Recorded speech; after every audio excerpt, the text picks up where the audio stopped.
بسم اللہ الرحمن الرحیم۔ ساتھیوں السلام علیکم ورحمۃ اللہ وبرکاتہ۔ آج میں نے امیر اشاعت التوحید و سنت ڈیرہ اسماعیل خان حضرت مولانا قاری سیف الدین دامت برکاتہم کو یہاں دفتر آنے کی دعوت دی، ان سے مخصوص سوالات پوچھنے تھے۔ میں ان کا شکر گزار ہوں کہ انہوں نے مختصر وقت کے اندر مختصر سی باتیں آپ کے سامنے عرض کرنے کے لیے میری یہ دعوت قبول کی ہے۔ میں ان کا دلی شکریہ ادا کرتا ہوں۔ قاری صاحب، سب سے پہلے تو تعارف ہو جائے، آپ کا پورا نام کیا ہے؟ میرا نام قاری سیف الدین جی، ولد مولانا محمد ابراہیم، تاریخ پیدائش آپ کی کیا ہے؟ میری ہے 1964 کی، اس وقت شناختی کارڈ کے مطابق 66 ہے۔ اچھا، ماشاء اللہ۔ آپ کا سکن رہتے کہاں ہے؟ میرا اصل جو پیدائشی گاؤں ہے وہ گرہ بختیار ہے، اچھا، تحصیل کلاچی۔ ماشاء اللہ۔ اب ہم ڈیرہ اسماعیل خان میں رہتے ہیں 1985 سے۔ کس خاندان سے آپ کا تعلق ہے؟ ہمارا خاندان تو یہ قوم ہوتی ہے واگھرا گنڈا پور خاندان۔ اچھا، ماشاء اللہ۔ ہمارا خاندان الحمدللہ، ہمارا دادا خواجہ عثمان صاحب کا مرید تھا، حاجی مہربان، اچھا، اور میرا والد صاحب پورے ضلع ڈیرہ اسماعیل خان میں پہلا شخص ہے جو غلام اللہ خان صاحب رحمۃ اللہ علیہ کا شاگرد ہے۔ ماشاء اللہ، مسئلہ توحید کی خاطر پہلا شہید ہونے والا میرا والد صاحب ہے۔ ماشاء اللہ۔ 1969 میں اچھا، غیر اللہ کی نیاز کے اوپر جھگڑا ہوا تھا، تو اس وجہ سے یہ ڈی خان ہوا تھا؟ وہ تحصیل کلاچی کا گاؤں ہے روڑی، اچھا، اب بھی وہاں مدرسہ ہے، مدرسہ ابراہیمیہ یہ کے نام پہ؟ جی ہاں۔ اور اسی گاؤں میں میرے والد صاحب کے ساتھ ایک مسئلہ بنا تھا غیر اللہ کی نیاز کا، تو وہاں کا ایک خان ملک نواب تھا عطا اللہ خان، اس نے وہ نیاز کھائی تھی، تو میرے والد صاحب نے اس کو مسئلہ سمجھایا۔ اس نے کہا تم خان ہو تو اپنی جگہ، مسئلہ اپنی جگہ، تو اس نے پھر مناظرہ رکھا تھا۔ مناظرے کے لیے شیخ القرآن غلام اللہ خان صاحب کے پاس آئے تھے، تو شیخ صاحب نے دعوت قبول نہیں کی، تو اس نے کہا دن قیامت کہ اگر اللہ مجھے پوچھے گا مجھ سے کہ میرا علاقہ گمراہی میں ڈوب رہا ہے اور میں غلام اللہ کے پاس گیا تھا اور یہ نہیں آیا تھا، تو میں آپ کو ذمہ دار ٹھہراؤں گا۔ تو شیخ صاحب نے کہا انتظام کرو، میں آ رہا ہوں۔ ماشاء اللہ۔ غلام اللہ خان صاحب گئے تھے ادھر، پھر اس کے بعد مناظرہ ہو گیا تھا؟ مناظرہ نہیں ہوا تھا۔ مناظرے میں قاضی عبداللطیف صاحب یہ بھاگ گئے تھے، راستے میں گاڑی سے اتر کر چھلانگ لگا کر بھاگ گئے۔ مولوی الدین اب تو فوت ہو گیا ڈیرہ اسماعیل خان کا، وہ تھا، لیکن مناظرہ نہیں ہوا تھا۔ انہوں نے بات مان لی کہ شیخ صاحب جو آ گئے ہیں، بس مناظر جو ان کی طرف سے مناظر تھا وہ بھاگ گیا تھا۔ شیخ صاحب نے 1.5 گھنٹہ وہاں بیان کیا۔ ماشاء اللہ۔ اس کے بعد اس شخص کو اللہ نے مسئلہ توحید سمجھا دیا، عطا اللہ شیخ کو۔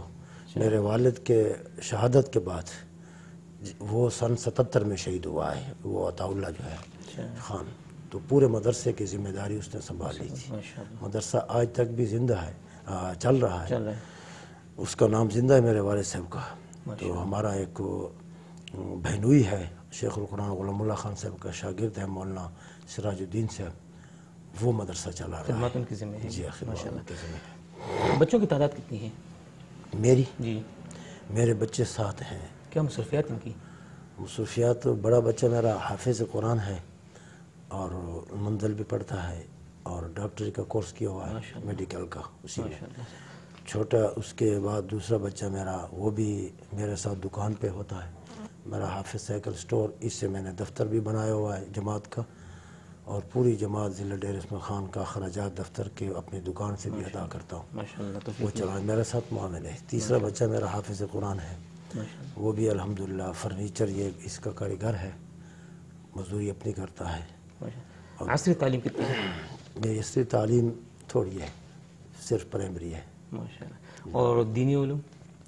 دینی علوم حفظ بھی کیا ہے، تجوید بھی کیا ہے، اور کتابیں مختصر پڑھی ہیں اور حدیث کے۔ کن مدارس میں پڑھا؟ مولانا امیر عبداللہ صاحب ہیں ہمارے استاد ہیں، اچھا، اور مولانا طاہر صاحب رحمۃ اللہ علیہ کے بھی وہ دورے کے شاگرد ہیں۔ پہلا دورہ انہوں نے پڑھا تھا سن 84 میں یا 85 میں، مومن گل صاحب اس کے ساتھ دورے میں شریک تھے، ماشاء اللہ۔ ان سے میں نے کچھ چند کتابیں بھی پڑھی ہیں، ترجمۃ القرآن۔ یہ کس سن کی بات تقریباً؟ انہوں نے 85 میں پڑھا تھا ادھر، ماشاء اللہ۔ 85 میں۔ آپ کی تدریسی خدمات اس وقت کیا ہیں؟ میرا تو اپنا کاروبار ہے، کاروبار کے ساتھ ساتھ دروس قرآن دیتا ہوں پورے ضلع میں جہاں بھی کوئی ضرورت ہوتی ہے۔ افطاری دروس؟ اور ہاں، جماعت کی وجہ سے جماعت نے فیصلہ کیا تھا، میرا بھائی تھا مولانا اسماعیل سے جو شیخ طیب صاحب کا شاگرد تھا، جی وہ 22 مئی 1995 میں فوت ہوا، سویا اور صبح اٹھا نہیں اللہ۔ مدرسے میں، مدرسہ ہے ہمارا ہتالے میں، دارالعلم الہدیٰ، ابھی چل رہے ہیں؟ ابھی چل رہا ہے۔ جو اس کا بیٹا ہے مفتی عبدالجلیل، وہ مسئول ہے ضلع ڈیرہ اسماعیل خان کا۔ آپ بھی اسی میں شریک؟ ہاں، تو اس کی خطابت تھی ضلع ٹانک میں، تو ٹانک کے ساتھ یہ ہے کہ ہمیں خطیب چاہیے، تو جماعتی ساتھیوں نے مشورہ کیا، 6 مہینے تک تو کچھ جاتے رہے مختلف قسم کے خطیب۔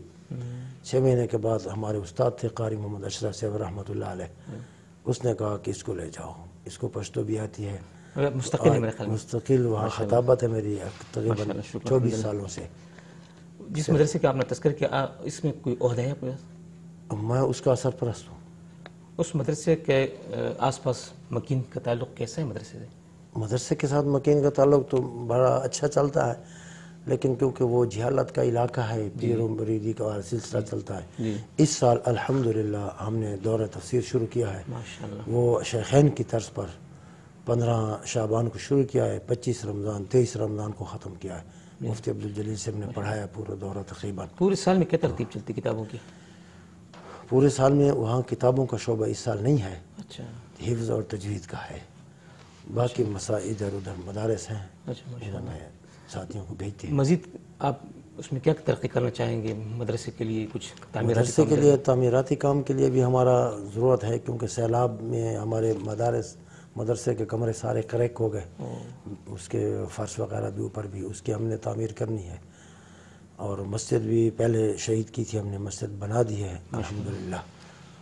اب الحمدللہ ہمارا پروگرام یہ ہے کہ پورے ضلع میں ہمارے تقریباً 5 تحصیلیں ہیں ہماری اپنی، جو جماعتی طور پہ ہم نے بنائی ہوئی ہیں، 5 تحصیلوں کے ہماری یونٹ بنے ہوئے ہیں، تحصیل سطح پہ بھی کام ہوتا ہے، ماشاءاللہ، اور 30 ہمارے حلقے بنے ہوئے ہیں، شاباش۔ ان کو میں تقریباً دورہ کرتا ہوں، کوشش کرتا ہوں کہ سال میں ہر حلقے کا دورہ ہو جائے۔ یہ مدرسہ وحدت کے ساتھ وحدت کے ساتھ ملحق ہے ہمارا مدرسہ۔ آپ کیا سمجھتے ہیں یہ وحدت المدارس کیوں بنی؟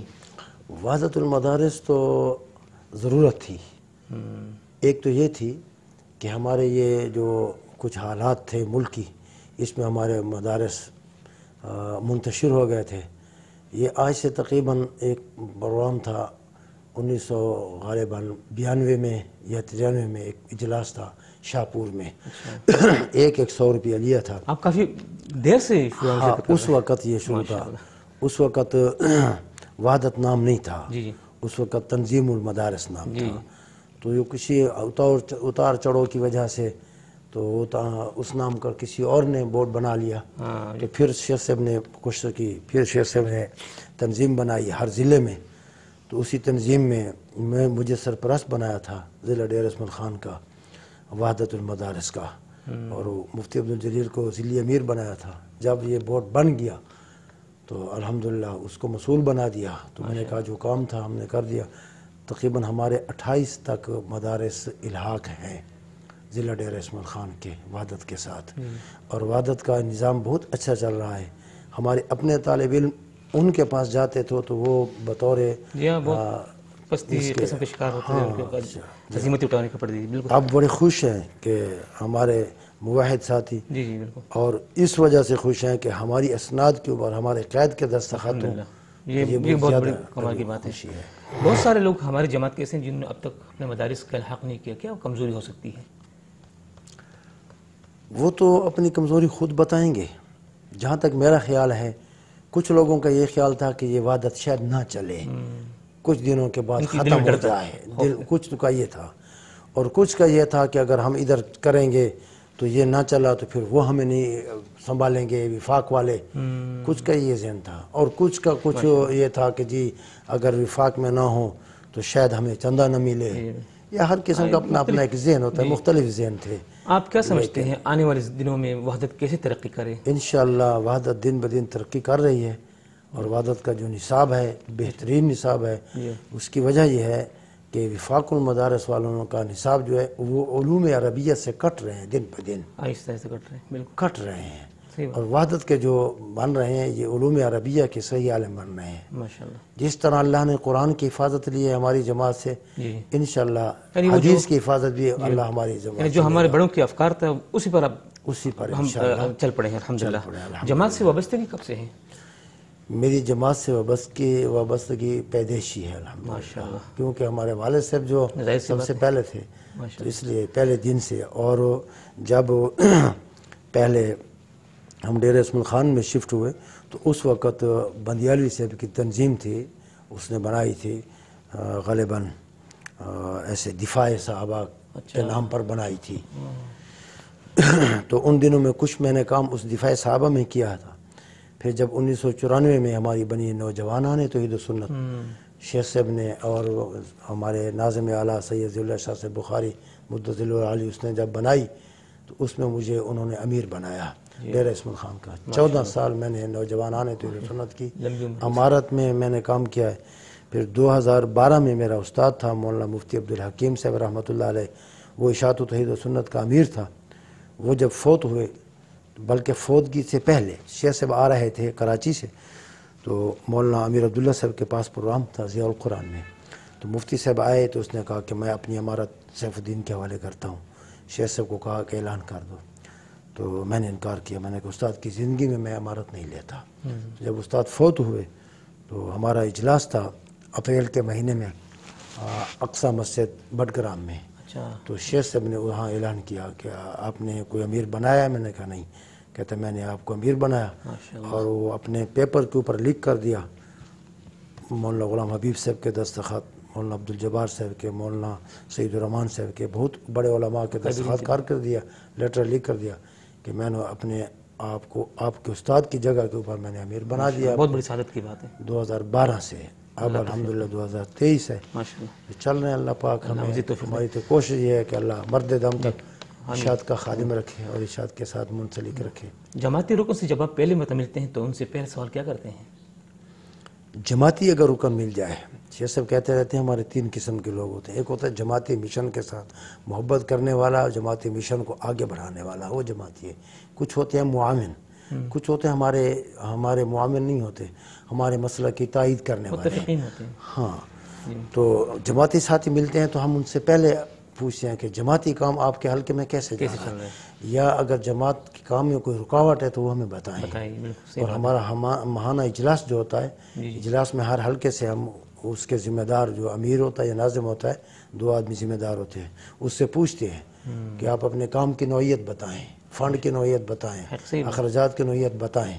کوئی تکلیف ہوتی ہے ہمارے بس میں ہوتی ہے دور کرنے کی، تو ہم ان کے ساتھ اچھا خاصا بہت بہترین طریقہ اختیار کر رہے ہیں۔ جذبات کیا ہوتے ہیں جب جماعتی رکن مل جائے؟ جذبات تو یہ ہوتے ہیں کہ اللہ پاک جتنا بھی ہو سکے ہم سے توحید کا کام لے رہا ہے، مزید بھی لے، اور ہم اپنا جو کام ہم کر رہے ہیں یہ جماعتی ساتھی کو منتقل کر دیں تاکہ یہ بھی آگے چل کر توحید و سنت کا داعی بن جائے۔ بالکل بہتر، اور ہماری یہ فکر یہ ہوتی ہے کہ ایک ایک بچہ، ایک ایک رشتہ دار، ایک ایک ہمارے ساتھ اٹھنے بیٹھنے والا توحید و سنت کا موقف ہم نہ لے، دنیا میں بھی کامیاب ہوگا، آخرت میں بھی کامیاب ہوگا۔ آپ کے خیال میں قرآن کریم کے جو دروس ہیں اس بہترین ذرائع کیا ہو سکتے ہیں کہ یہ قرآن کریم عام ہو جائے؟ ترجمۃ القرآن ضروری ہے۔ اس میں ہمارے اور آپ کے علاقے میں ایک فرق ہے، ہمارا علاقہ تقریباً زیادہ پنجاب کے قریب ہے۔ یہاں کے جو دروس ہیں، میں نے ایک چیز نوٹ کی ہے، جہاں بھی درس قرآن ہو، یعنی دورہ تفاسیر، یہاں تکرار ہے۔ ہمارے علاقے میں تکرار نہیں ہے، تو میں نے یہ چیز نوٹ کی ہے، کیونکہ میں خود تکرار کر رہا ہوں۔ مغرب کے بعد ہم بیٹھ کر تکرار کرتے ہیں، عشاء کے بعد ہم جمشید سے جو اجتماعی تکرار ہوتا ہے، تو تکرار سے وہ بار بار ریپیٹ کرنے سے مسئلہ پک جاتا ہے، ذہن میں بیٹھ جاتا ہے۔ ہمارے علاقے میں تکرار نہیں ہے، یہ کمی ہے ہمارے علاقے میں۔ یہ بات ہے، میں یہ کوشش کروں گا انشاءاللہ کہ اب جو دورہ تفاسیر ہوں گے تکرار لازمی کرا دوں گا، تاکہ جو بچہ آئے مہینے میں وہ کچھ یاد کر کے جائے، سیکھ کے جائے۔ یہ اتنا فرق ہے یہاں کے اور وہاں کے صحیح بات۔ آپ نے کوئی تصنیف ہے موجود اس وقت؟ نہیں، میں نے کوئی خاص تصنیف۔ مرکز کی طرف سے کوئی خدمت آپ کو ملی ہے؟ مرکز کی طرف سے تو کوئی خاص خدمت نہیں ہے، شیخ صاحب کی طرف سے یہ ہے کہ آپ پورے ملک میں کام کریں، جہاں بھی ساتھی ہیں ان ساتھیوں کے ساتھ جڑے رہیں. کراچی میں میرے ساتھی ہیں، کوئٹے میں ہیں. کوئٹے میں جماعت جب بنائی تھی شیخ صاحب نے مجھے بلایا. آپ فلیٹ پر گئے تھے، میں ادھر سے گیا. مولانا سیف اللہ صاحب کو جب امیر بنایا تو میں ادھر ہی تھا، بلوچستان کے امیر ہیں. تو جہاں بھی گجراں والے میں ادھر ادھر جب جاتے ہیں تو کہیں بھی اگر جماعت کا کام ہو، اگر کام میں کوئی سستی ہوتی ہے تو شیخ صاحب اطلاع دیتے ہیں کہ یہاں یہ سستی ہے، یہ وجہ ہے، اس وجہ کو دور اچھی کرو. بات. وہ اور ہم کوشش میں لگے ہوتے ہیں کہ جتنے علماء کا آپس میں بڑوں میں اختلاف ہے وہ جتنا جلدی ہو سکے اتفاق سے کام کریں. جماعت کا کوئی رسالہ آپ کے؟ رسالہ میرے پاس آتے ہیں. میرے پاس رسالے پہلے آتے تھے. تعلیم القرآن پنڈی والا بھی آتا تھا، وہ بھی بس کسی اس کی وجہ سے رک گیا. نغمہ توحید آتا تھا. نغمہ توحید تو 2 دن 3 مہینے چھپتا نہیں تھا، پھر وہ بھی رک گیا. اب رسالہ توحید و سنت آتا ہے. یہ پہلے 55 تھے، کیونکہ جب وحدت کے ساتھ منسلک ہوئے مدارس تو آپ وحدت والوں نے ان کو ڈائریکٹ کر دیے فردن مدارس میں. اب میرے پاس 32 رسالے آتے ہیں. اور مولانا شمس الحادی صاحب کے جو رسالے ہیں تبلیغ الاسلام سے بھائی، وہ بھی میرے پاس تقریباً 22-25 آتے ہیں. اور اب ہر تحصیل میں ہم تقسیم کر رہے ہیں کہ ڈائریکٹ کریں. تاسیس جماعت کے حوالے سے آپ کی رائے کیا ہے؟ جماعت اشاعت کی بنیاد کیوں لگی گئی؟ وہ صرف اس وجہ سے کہ اللہ نے 1,24,000 کم و بیش انبیاء جو بھیجے تھے، وما ارسلنا من قبلک من رسول الا نوحی الی انہ لا الہ الا انا فاعبدون، سورۃ انبیاء آیت نمبر 25 میں جو ہے. تو ہر جماعت کے ایک مشن انہوں نے، کس نے سپاہ صحابہ، کس نے ختم نبوت، کس نے کیا ایک عنوان کے تحت انہوں نے جماعت بنائی. تو جب ہماری جماعت کا ٹائم آیا تو ہم تو اس وقت چھوٹے تھے، جو بڑے سے ہم نے سنا ہے تو کہ توحید و سنت کا کام کرنے والا کوئی نہیں تھا. تو توحید و سنت میں تو سارے چھوٹے بڑے یعنی مضمون آ جاتے ہیں. تو توحید و سنت کی یہ پاسداری اللہ نے اشاعت و توحید و سنت کے حوالے کی ہے. تو الحمدللہ اکابرین نے جو امانت دی ہے ہمیں، ہم بھی کوشش کرتے ہیں اس کو امانت دیانت کے ساتھ علم تک منتقل کریں اور توحید و سنت کو پھیلائیں. جب توحید و سنت کو ہم پھیلائیں گے، قرآن کی پاسداری ہوگی، سنت کی پاسداری ہوگی، تو انشاءاللہ اس میں سب چیز آ جائے گی. دفاع صحابہ بھی اس میں ہوگی، دفاع صحابہ تمام آ جائیں گے اس میں. اب تک کن ملکوں کا آپ نے سفر کی ہے؟ میں نے باہر ملک تو کسی ملک کا نہیں کیا، اور الحمدللہ عمرے کیے ہیں 7 دفعہ. عمرہ بھی کیا ہے، حج بھی کیا ہے 3 دفعہ، اعتکاف بھی کیا ہے حرم میں. اور 2 دفعہ مومن گل صاحب کے ساتھ ملاقات ہوئی ادھر، 1 دفعہ شیخ صاحب کے ساتھ ملاقات ہوئی وہاں عمرے میں. اکٹھے رہے ہیں 1 ہفتہ تک تقریباً. آپ کا ذریعہ معاش کیا ہے؟ میرا کاروبار ہے. میرا کاروبار ہے بنیادی طور پر سائیکل کی مرمت کا، اور آج تک وہ الحمدللہ مرمت کا کام کر رہے ہیں. میرے بیٹے کرتے ہیں. اسپیئر پارٹ بھی یعنی ہم بیچتے ہیں، مرمت بھی کرتے ہیں سائیکل موٹر سائیکل. اسی میں الحمدللہ ہم گھر بھی چلا رہے ہیں، جماعت کے اخراجات بھی کر رہے ہیں. جماعت کے پورے دفتر کا خرچ میں اپنی دکان سے کرتا ہوں. کبھی جماعت سے 1 روپیہ نہیں لیا. چاہے باہر سے کوئی مہمان آ جائیں، ضلع کا کوئی خرچ ہو، کوئی ماہانہ خرچہ کسی ساتھی سے نہیں لیا. اور میں بچوں کو یہ کہتا ہوں، شاید اللہ اس جماعت کی برکت کی وجہ سے اللہ تھوڑے سے کاروبار میں ہماری برکت ڈال رہا ہے. اللہ جزاک خیر. عقیدے کے مخالفین سے آپ کا برتاؤ کیسا ہے؟ عقیدوں کے مخالفین سے جو ہمارے ساتھ الجھے، ہمارے ساتھ جھگڑے، تو ہم تو اس سے جھگڑتے نہیں، کیونکہ جھگڑے سے مسئلہ حل نہیں ہوتا. ہمارا اس کو کوشش ہوتی ہے کہ ان کو ہم اپنا موقف سمجھائیں. یہ لا علم ہے، ان کو ہمارے موقف کا پتہ نہیں ہے، اس لیے یہ ہمارے ساتھ جھگڑ رہی ہیں. جب ان کو ہمارے موقف کا پتہ چل جاتا ہے کہ ہماری دعوت یہ ہے، ہمارا مشن یہ ہے، تب جھگڑیں گے. تو انشاءاللہ میری دکان کے اوپر ہر قسم کے لوگ آتے ہیں، اور میں آگے پیچھے ہوں تو وہ میرا پوچھتے ہیں. اور رسالے میرے پاس پڑے ہوتے ہیں، جو آتے ہیں پڑھتے ہیں. بہت سارے ساتھی ایسے ہیں کہ جماعت سے منسلک نہیں ہیں لیکن وہ رسالے لگوا لیتے ہیں. وہ کہتے ہیں یار باقی رسالوں میں تو خواب ہوتے ہیں، ایسے باتیں ہوتے ہیں، اور اس رسالے میں تو یا قرآن ہوتا ہے یا حدیث ہوتا ہے. تو دعوت چلتی رہتی ہے. میوجات میں سب سے پسندیدہ میوہ آپ کا کون سا ہے، فروٹ وغیرہ میں؟ یہ تو اللہ کی طرف سے نعمت ہے، جو مل جائے. تو عام میں زیادہ تر کیا کھانا پسند کرتے ہیں؟ جی تو عام میں زیادہ تر کیا پسند کرتے ہیں؟ تو عام میں مجھے تو الحمدللہ فی الحال تو کوئی بیماری نہیں ہے، دائمی بیماری کوئی نہیں ہے. باقیوں کسی کو شوگر ہوتا ہے، کسی کو کیا ہوتا ہے، دائمی کوئی بیماری نہیں ہے الحمدللہ. جو مل جائے رزق حلال ہو، بس اس کے اوپر اتفاق کر لیتے ہیں، باقی شوق کسی کے لیے رکھتے ہیں۔ جزاک اللہ۔ آپ کا پسندیدہ رنگ کون سا ہے؟ پسندیدہ رنگوں میں سے پسندیدہ کلر کون سا ہے؟ کلر تو جو توحید و سنت جو جس کو مل جائے، تو توحید و سنت کا لیبل جس کے اوپر آ جائے، صبغۃ اللہ ومن احسن من اللہ صبغۃ، قرآن نے کس چیز پر زیادہ تر غصہ آتا ہے؟ غصہ تو پہلے آتا نہیں، پہلی بات ہے۔ دوسری بات یہ ہے کہ جب اللہ کی توحید میں یا اللہ کے صفات میں کسی کو دیکھیں کہ اللہ کے صفات میں شریک کر رہا ہے، ذات میں کر رہا ہے، شرک کی طرف جا رہا ہے، بدعت کی طرف جا رہا ہے، پھر تو ہمارا خون کھولتا ہے، پھر غصہ آتا ہے۔